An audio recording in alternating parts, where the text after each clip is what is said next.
এই ভূত আসলে আপনাদের ঘাড়ের নতুন ভূত না, এটা শেখ হাসিনার ঘাড়ে সওয়ার হওয়া সেই পুরাতন ভূত আপনাদের কাঁধে এসেছে। আল্লামা সাঈদী রহমতুল্লাহ আলাইহির একটা খুব আলোচিত দৃষ্টান্তর কথা বলে আলোচনা শেষ করছি। ওই যে একটা আপনার বন্টনের গল্প শুনিয়েছিলেন না, যে সিংহ, গাধা আর শৃগাল মিলে একটা শিকার করেছে। এরপরে সিংহ বলেছে, এখন তো শিকার করলাম গরু, হরিণ আর খরগোশ, এখন তিনজন মিলে শিকার করেছি, বন্টন না করে তো খাওয়াটা এটা বেইনসাফি দেখায়, কাজেই একটা পদ্ধতি অনুযায়ী তুমি বন্টন করো।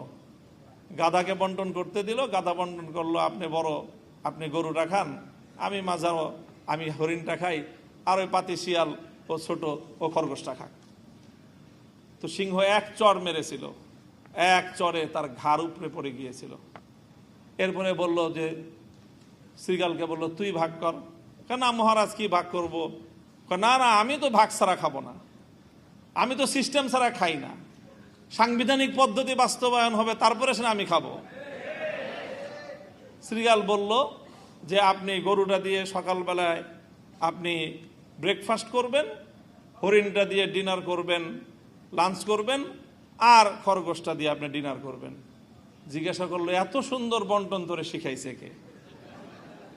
তো শৃগাল বলে, ওই যে একটু আগে যে গাধার পরিণাম আমাকে এই উত্তম বন্টন শিক্ষা দিয়েছে।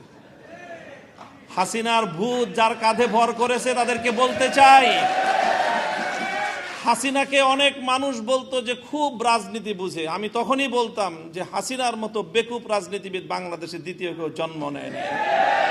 70 বছরের আওয়ামী লীগকে বাংলাদেশ থেকে ধ্বংস করে দিয়ে গিয়েছে শেখ হাসিনা। শেখ হাসিনা গাধার মতো ভূমিকা পালন করতে গিয়ে সীমান্তের অপর প্রান্তে গিয়ে পড়েছে। তোমরা শৃগালের মতো যদি সেই শেখ হাসিনার পথ অবলম্বন করার চেষ্টা করো, সেখান থেকে শিক্ষা গ্রহণ করো, তোমার পরিণাম ভিন্ন কিছু হবে না। ক্ষমতার মসনদে বসলে জনগণকে খুব ক্ষুদ্র মনে হয় না? ক্ষমতার মসনদে বসে শুনেছিলাম ইঁদুর নাকি নিজেকে সিংহের মতো ভাবে। আজকে বিএনপির অবস্থা দেখে মনে হচ্ছে তারা ক্ষমতার মসনদে বসার পর জনগণকে তারা ইঁদুর আর নিজেদেরকে সিংহের মতো ভাবছে।